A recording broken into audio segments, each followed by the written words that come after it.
Good afternoon to you guys out there. Good morning for me. It's 9 o'clock out here. Nice and early. I already worked my way through some coffee. I'm Jay Harris, based in the U.S. I have my own company, Arana Software. We're a web development shop just north of Ann Arbor, Michigan. One of my, I guess, passions for quite a few years now has been presentation of information, has been branding, and a part of that has been trying to come up with effective presentations, effective slide decks. A lot of this talk is inspired by an excellent book by Nancy Duarte called Slideology. I definitely recommend reading it for afterwards. Go and pick up a copy from Amazon or something. And also, if you have any questions during this talk, feel free to just tweet them to the hashtag #BulletsKillPeople or to my Twitter account at jharris. I'll be trying to keep an eye on the Twitter stream as we go, but we can also hit up on some of these questions afterwards if we run out of time. So one of my, I guess, concerns with presentations that I've seen is where the marketing dollars go to. We seem to see organization after organization, company after company that's spending billions of dollars on billboards, on magazine ads, going to big marketing firms, big graphic design companies, and making these fantastically gorgeous marketing materials. But when we get to the slide deck, to the PowerPoint presentation, oftentimes it's thrown together by a salesperson that morning, which is a shame because we spend all of these billions of dollars to a low click ratio or driving past a billboard on the freeway. And there's not a lot of retention there, but when we actually have someone on the other side of the table, someone who can sign a check on the other side of the table, we don't put that same amount of effort into the PowerPoint presentations, and people fall asleep. Of course, we know the danger of the actual bullet. On average, every day, there are 500 murders, just under 19,000 robberies, 40,000 assaults, 96,400 burglaries, and all of these are at bullet point, at gunpoint with a firearm. There's enough bullets, lead bullets, manufactured every day to, in my neck of the woods, give one to every man, woman, and child in the 5 states of Michigan, Indiana, Ohio, Kentucky, and Tennessee. That's a lot. But the impact of our PowerPoint bullets, well, we can give a PowerPoint bullet to every man, woman, and child in the entirety of North America. From an article on the New Yorker, way back in 2001, Microsoft reported that they're estimating 30 million PowerPoint presentations every day. That's 350 presentations kicking off every second. That's a lot. That means 1 in 230 people worldwide are going to be a part of a presentation, and likely 1 in 46 people, or 1 in 230 will be giving a presentation, 1 in 46 will be attending the presentation. That's 25 lifetimes are spent every day just sitting in a PowerPoint presentation. And if that presentation is boring, if people are falling asleep, if one of those attendees is spending their time instead of paying attention to an awesome presentation, they're paying attention to their phone, they're checking Facebook, they're playing whatever the latest cool game is on their iPhone. If one person falls asleep, that's a daily loss of a lot, $376 million US every day. I'd like a portion of that. Please just give me a portion of that. $376 million would go a long, long way. So what can we do about that? What can we do to make this a little bit better, to make our presentations not so horrid? Well, of course, we can start out with recognizing what the purpose of that bullet point is. The slide deck is there as a visual aid to the presentation. It's there to help the audience understand what the presentation is all about. It's not there as a blueprint. It's not there as a sketch. It's not there as an outline of what the presentation is. It's just a visual aid, and it's not for the presenter. It's purely for the attendee. So with those bullets, make sure when you are creating these presentations, you're focusing on the audience. All of every single slide, every single image, every single word that goes on the screen needs to focus on the audience, because it's there purely to assist the audience with recognition and with understanding of the topic. And don't just make a sea of bullet points. I mean, we've heard it over and over again, but really, don't just make a sea of bullet points of where each bullet point is a sentence. And don't read it to the audience. All of this leads to, well, of course, the audience can read to themselves a whole lot faster than you as a presenter can read it aloud. So they're going to get to the end of your slide before you do. And they're already going to know what you're going to talk about because they've read through all of the bullet points. So now you've lost the audience. The audience they know what you're going to do, so they're checking out and going to Facebook. They're going to Twitter. They're taking a nap. They're bored. They're not paying attention to you. So instead, tell a story. Make your presentations a little bit more like theater. Be the actor. Be the primary focus of your presentation, and let that PowerPoint deck just be that visual aid. Just be really nothing more than a prop, as you would see in a play or a musical.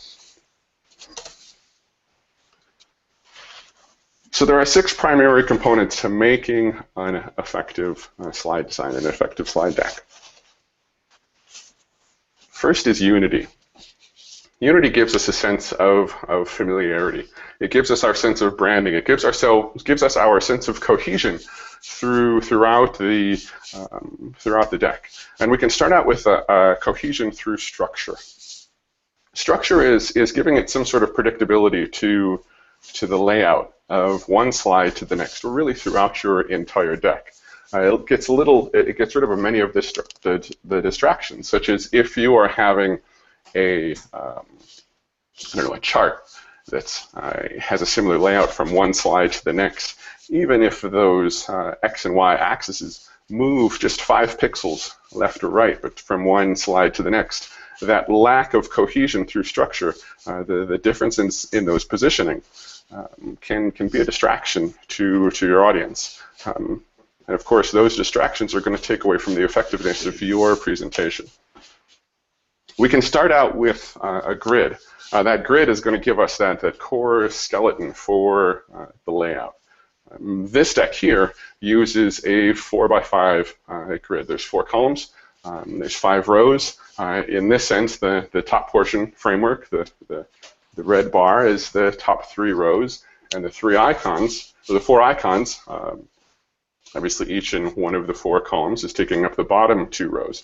But that doesn't mean that you have to use a 4x5 grid as a part of your presentation. There are many other options. You can use 3x4, you can use 5x5. In Duarte's book, she even talks about a grid that's based on the Fibonacci sequence. Many different options. And it really doesn't matter what you pick.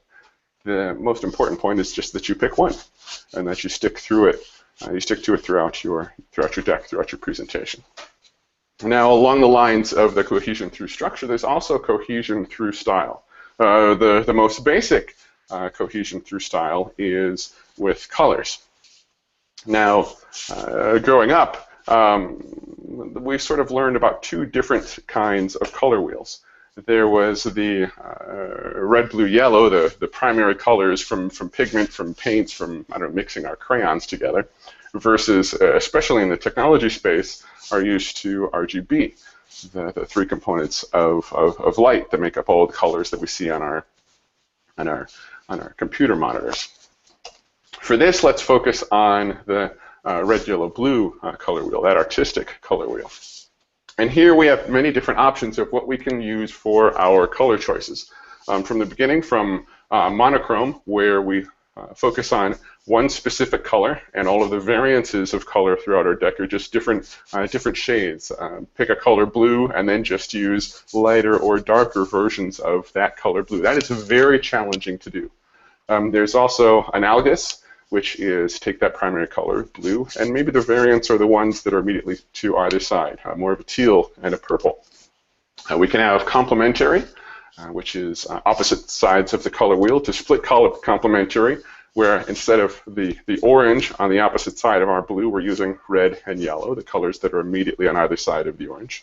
Triadic, 3 equally separated colors. Tetradic, which is sort of like our split complementary, but we're going for the immediate on either side of our blue and orange for both colors. And again, just like with the structure with the grid, it doesn't really matter which option that you pick. It's more of just picking one and picking with that common theme, reusing it everywhere in your presentation. Style can also mean fonts.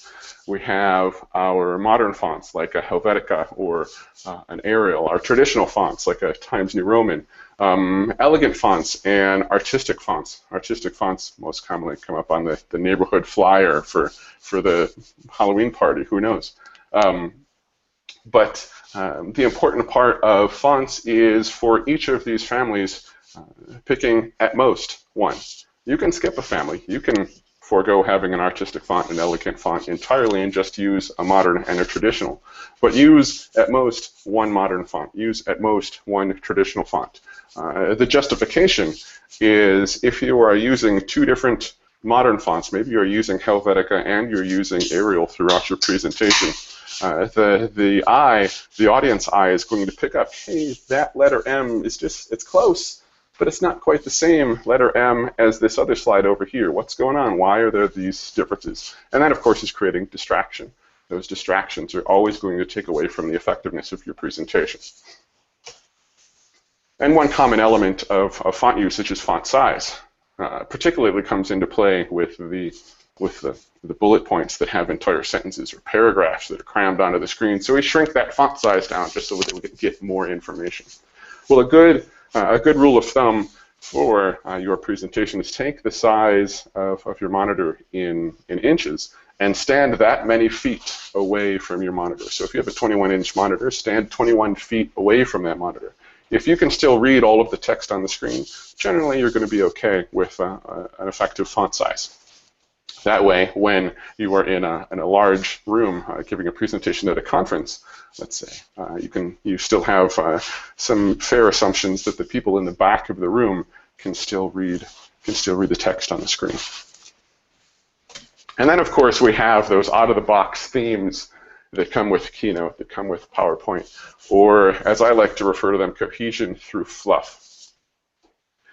It does provide some cohesion because we have this nice, elegant background image that's going to be applied to every single one of our slides. That's going to give us some level of cohesion. But that also means that we have a lot of space that we can't use on our slide.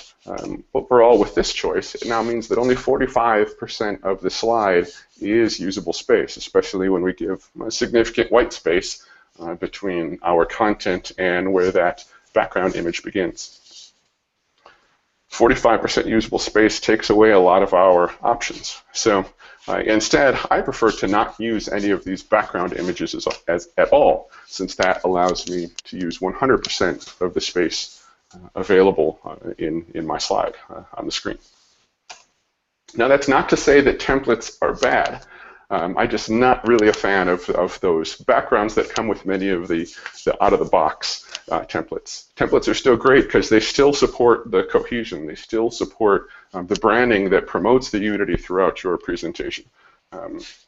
You can certainly even create your own templates in PowerPoint or in Keynote so that your font sizes are always going to be the same font, they're always going to be the same size, they're always going to be the same color. If you go and create a square on the screen, that square is always going to be in the same color. In your positioning from one master slide to the next, that you can have that unity through structure, you can have that unity through style based on a template. Then there are some great templates that are available online, or it's really not that hard to create one of your own.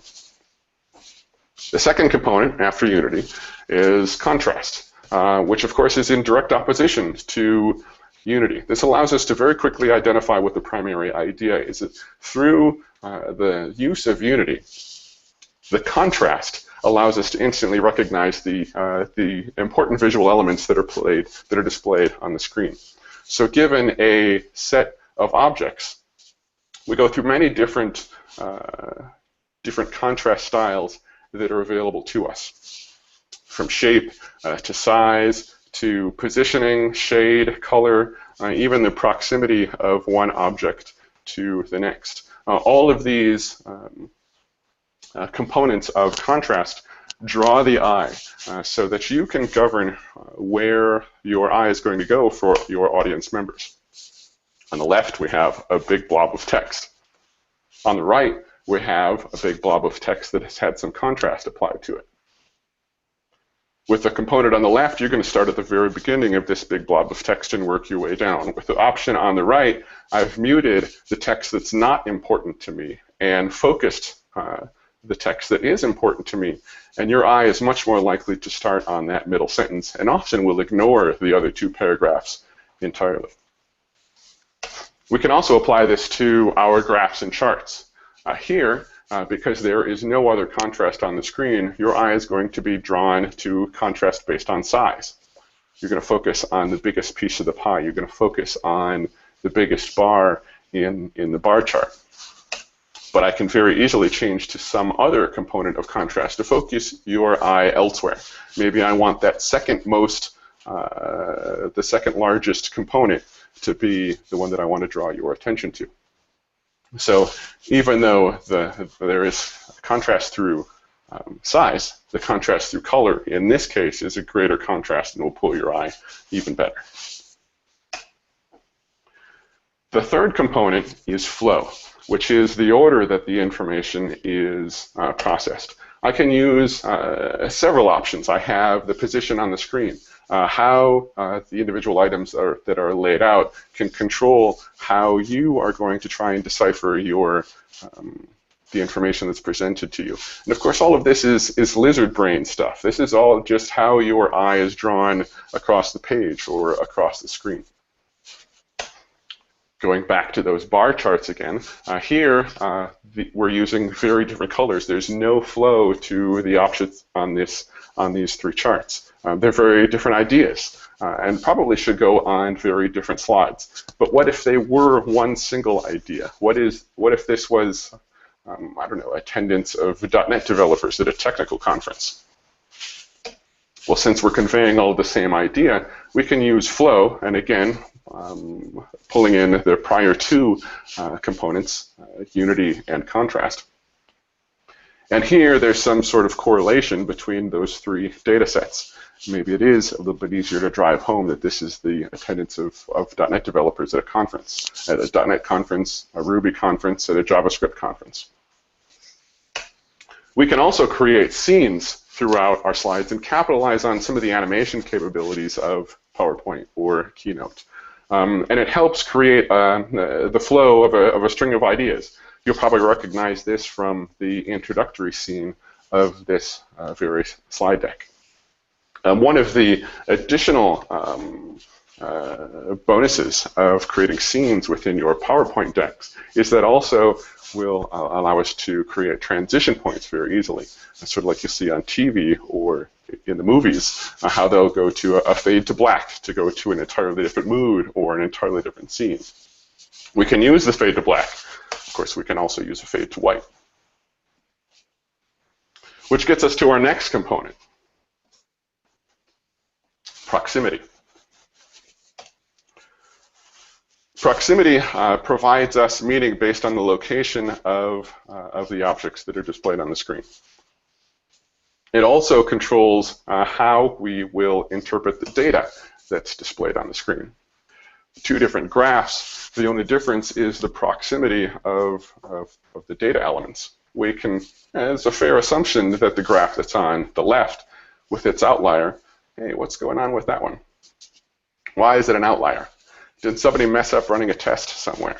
Who knows? But again, capitalizing on the components that we've already discussed and then adding in some proximity to it, it's something that draws your eye and it's something that helps drive home the point that you're trying to convey. Now, proximity doesn't just have to govern the interpretation of data, it also governs the interpretation of relationships of the elements on the screen. Perhaps with these two examples. The example on the left is a happily married couple with 2 kids, and the example on the right is a not so happy couple that has 2 kids. And with that, we can use proximity to drive home the point, drive home the bullets, drive home the ideas that we're trying to convey. So here we have a happily married couple. 50% of marriages end in divorce. And of those divorces, 90% of the time, custody of the children goes to the mother. Now we can do that just with the symbols on the screen and capitalizing on the proximity of those visual elements, all really without having any words to convey this message. Now there are lots of different options that we have on proximity. Predictable, inconsistent, random helps create some of the relationships of the flow of the data based on proximity. Consolidated, grouping, and isolated can help govern some of the grouping, some of the relationships, some of the hierarchy of the individual elements that are displayed on the screen. Lots of options. And again, the important part is that you pick one, or you are conscious of these things when you're laying out the elements on the screen. Whether it's through the structure and the style, whether it's the flow, all the way through the proximity of your elements that you're displaying on the screen. Keep all of those in mind as you are laying out your information in your presentation. If you are not conscious of it, if it's all just randomly placed on the screen, though that is an element of proximity, if it's not a conscious decision, your audience members are going to try and create one. They're always going to try and derive meaning, even when there isn't any. So be conscious of these things throughout the structure of your deck. Which gets us to the 5th element, hierarchy. This is the relationship between the elements. And we can create some more explicit relationships by tying these together. I don't know, in this case we have line art that's connecting the circles together. But through these 3 examples, we are displaying 3 very different hierarchies. On the left, maybe the core is the priority of the relationship. Maybe that's the Secret Service protecting the US president. In the center, everybody has equal priority. Maybe that is a sports team, whereas it's just as important to protect the players as it is to protect the goal of the game. The one on the right could be the children have the priority rather than the parent. This really can be a parent with children relationship where the parents are always going to put their children first, that the parents, I don't know, will step in front of the bus to save their children. The core is the least important aspect of the relationship. And we can demonstrate that with how we are laying out these hierarchies on the screen. This also applies to the text that we are displaying on the screen. When you are displaying bullet points, I'm not saying that bullet points are bad, sometimes they are absolutely necessary, but when you are displaying those text hierarchies, make sure that you are sticking to that hierarchy. The slide title is the most important component. That's the idea. That's the main big idea. We have some primary ideas that are associated with that topic, and underneath each primary idea we may have some sort of secondary idea. But use the style, use the layout, use all of your unity, your cohesion, everything that we've discussed already to help maintain the structure and hierarchy of the visual elements that you have on the screen. And the 6th component is white space. White space is what provides the visual breathing room of all of the elements that we're displaying on the screen, or lack of visual breathing room.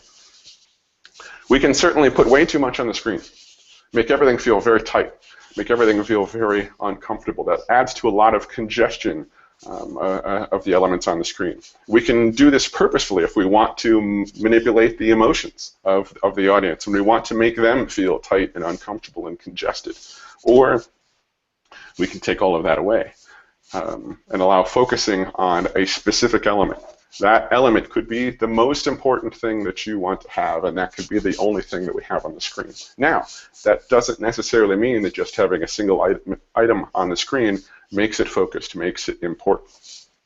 It's just as easy to make that single item feel lonely, feel insignificant, and completely isolated. So that can turn in either direction. And again, make sure that you're conscious of that and you're purposely making that decision whenever you're building your slide decks.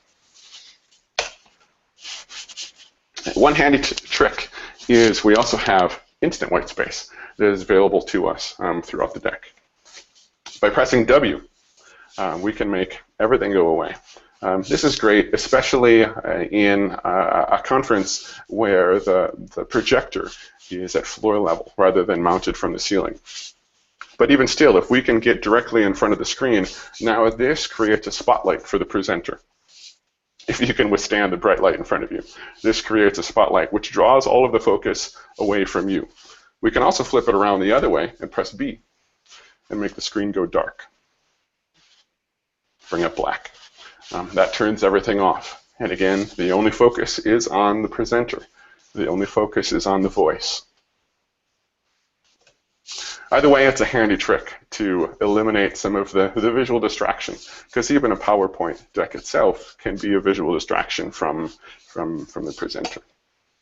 So again, to make those happen, just press W or B for black. So now how do we make this all happen? Well, we reduce and we rehearse, and we reduce and we rehearse. First and foremost, it's about understanding your deck. It's about understanding every single component of your deck. What happens if the projector goes out? Can you still give your presentation? If you know that presentation, its deck by heart, then you don't rely on it anymore. You're not turning your back to the audience to read the screen because you don't know what the bullet points are. This also allows you to capitalize on things like presenter notes. Presenter notes will display on your screen, on your laptop, and not display on the big screen that's presented to the audience. And you can boil that down to the individual bullet points, to those cues, rather than having to read the full sentences on the screen. So let's say we had a presentation about trees that was old style, that was just a whole lot of bullets with full sentences on. So I like trees. Trees are awesome. Trees are fun. And there's a lot of great things that you can do with the tree. Of course, you can climb a tree. I remember as a kid climbing up trees, and my mother was absolutely convinced that I was going to fall out of every tree that I looked at, and I was going to break my arms, break my legs, break my neck, probably all at once. But it was still fun to climb a tree and just see how high up that you could get an entirely awesome new outlook on the world. We can build a tree house. Build a house. What kid doesn't want a house up in a tree? It's a nice isolated fort. It provides that new perspective. Hey, look, I'm super tall. I'm 40 feet tall because I'm 40 feet in the air. It's fun to have a tree house. Or a tire swing we see in the media all the time. Where it's another element of, who knows, a great childhood, of having a tire swing. Find a big tall tree with a really strong limb and throw a rope over the top and have a tire swing. I remember at my grandparents' house growing up, we had exactly that. We had this, felt like a 400-year-old oak that was 1.5 miles high, or at least it was 1.5 miles high to me when I was 4. And my grandfather had this secondary rope that would, when I'd sit on the tire, this secondary rope was something that reached the ground and he could pull back. And it felt like it was 1.5 months how long it took for that swing to swing from one side to the other. Definitely some great memories. You can sit in a shade on a hot day. Me, I'm much older now. My knees and my back don't allow me to climb a tree like I could when I was 6. So most trees now I just sit under. And also, since I'm in technology, I'll probably have my phone or my laptop with me. And a shady tree gets rid of all of the glare on the screen. And of course, you can play games with a tree. So maybe not so much with the tree. The tree is not going to come and hunt you down with hide and seek, but maybe you can hide behind it.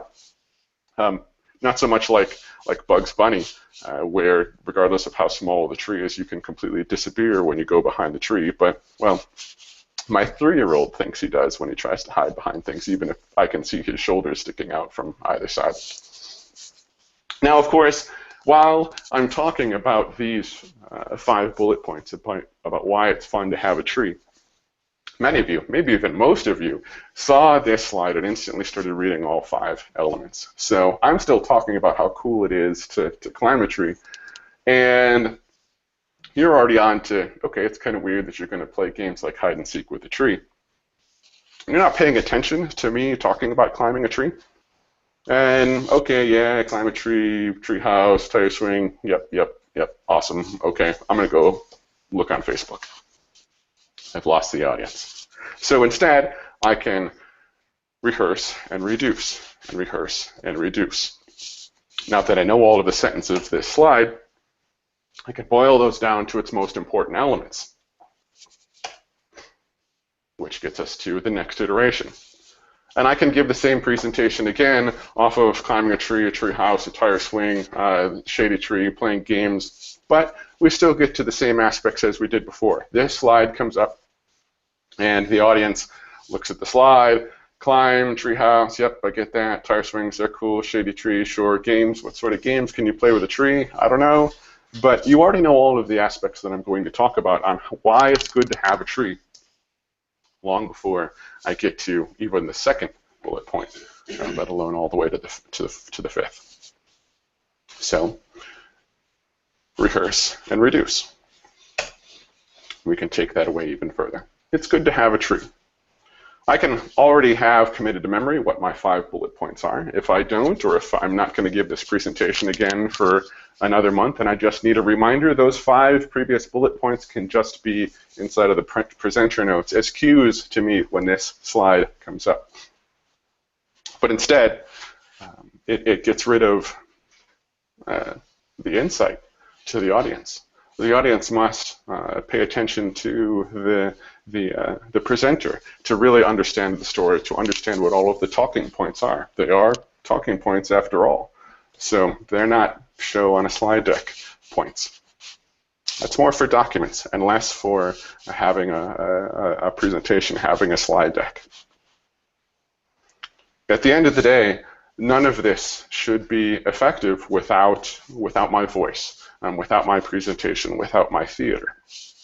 And we can use those 6 components to really bake down all of our slides to its most important elements. We could probably take this even further and just bake it down to a picture and not even have it's good to have a tree. But that's all up to the presenter style and how the presenter wants to consume those 6 components. A great book, probably my absolute favorite book above all others. It's a very, very small book.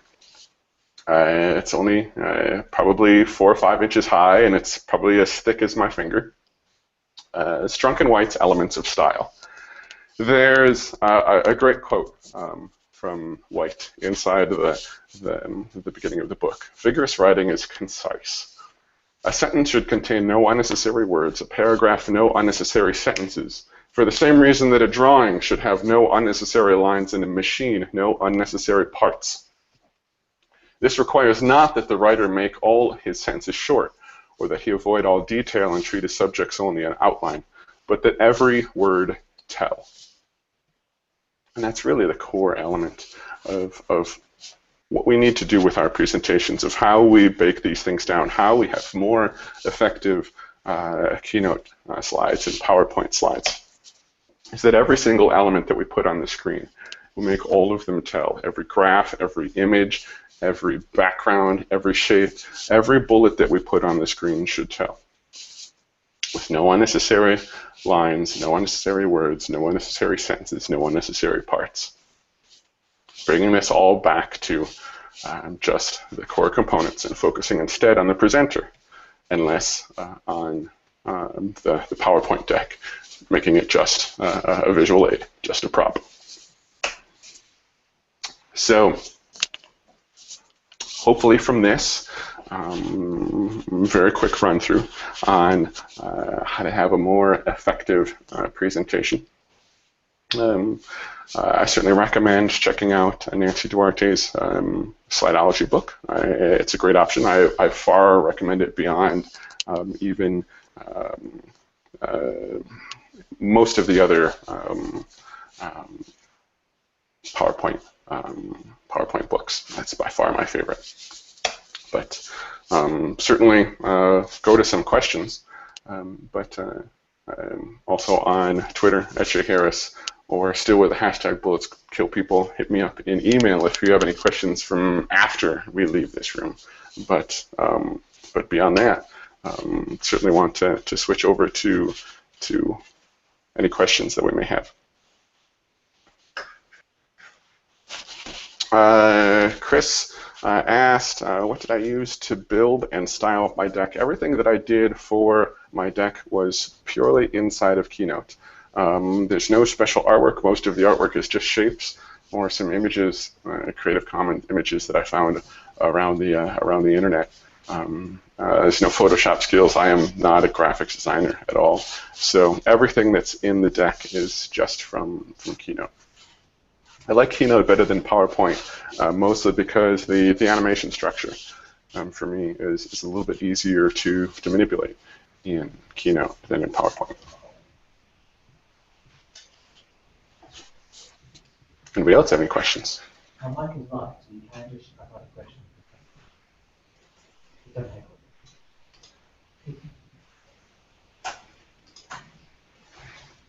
I don't know if anyone else at the other end of the other pipes.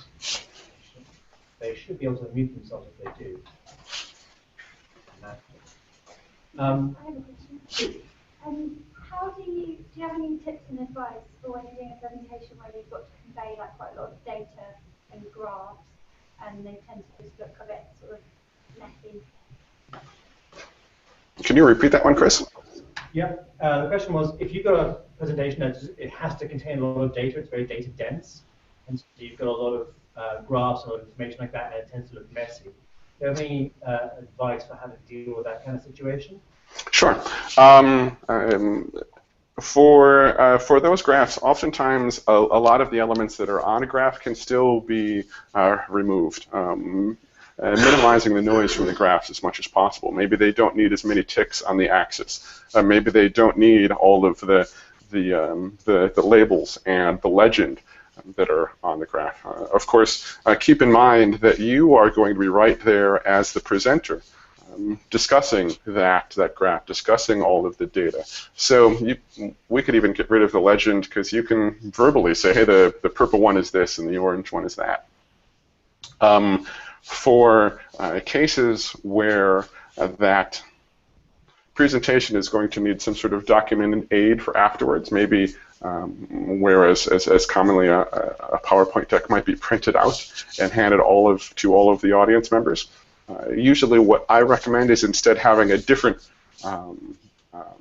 take-home, a different handout. And that's treated much more as a document, as the independent document, as the Word document instead of the PowerPoint presentation. And let the PowerPoint presentation be for eyes only, for presentation mode only, that has a lot of that other stuff stripped away. Yep. You answered the second question in one fell swoop. Oh, nice. I was going to ask, do you have any suggestions for how you actually build a narrative? So you've got these 6 components can be applied, but do you have any techniques that you found help you build your actual the story you want to tell before you start figuring out how you're going to tell it? For me, usually I don't build as much of an outline, at least on paper, ahead of time. The outlines I have for my talks are all purely in my head, and then when they start to get written down, they're written down as a keynote presentation instead of bullet points in a Word document, instead of bullet points in Evernote. I'll start taking out all of those individual ideas that I have floating around in my brain, and I'll just make an empty slide for them. And when I do that, I find that it's much easier for me to just reorganize components and to build out that individual flow bouncing back and forth between the structure of the presentation itself, rather than having to maintain strict adherence to a Word document. It's sort of along the same lines of how many marketing materials, like a marketing brochure, don't make a good web page. And a web page doesn't make a good printed marketing material. I very much feel that a lot of the information can get lost in the transition from a Word document to a PowerPoint, or from a PowerPoint back to a Word document. So I try and eliminate that structure, that tradition of what a Word document is.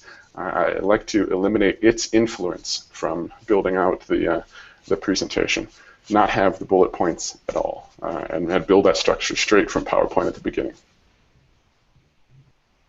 It seems to be what helps for me, at least. Any more questions from Cambridge? No? Cool. I don't know if anyone else on the call has a question. I can see everyone else is still muted. And I guess not right now. On Twitter, Mike Wood mentioned that for the data visualization stuff, Dave Giard, he's a presenter out my way. He's in Chicago. He has a great presentation on specifically on data visualization and how to best structure data representations when they are to be a part of a presentation. It's great for identifying what data elements are necessary in presentation mode, as well as just when they're written down in document mode. I don't know if he has an online version, but we can find out. I'll ask. Cool. Yeah. Thanks very much for your time, Jay. Really appreciate it. Awesome. Thank you. More questions? There was the email address. I'm going to handle go nuts. Questions out, and the video will be online shortly if you want to recap, I think. Yep. The video will be online in a few minutes. Cool. Thank you. Thanks, Jay. Awesome. Thank you.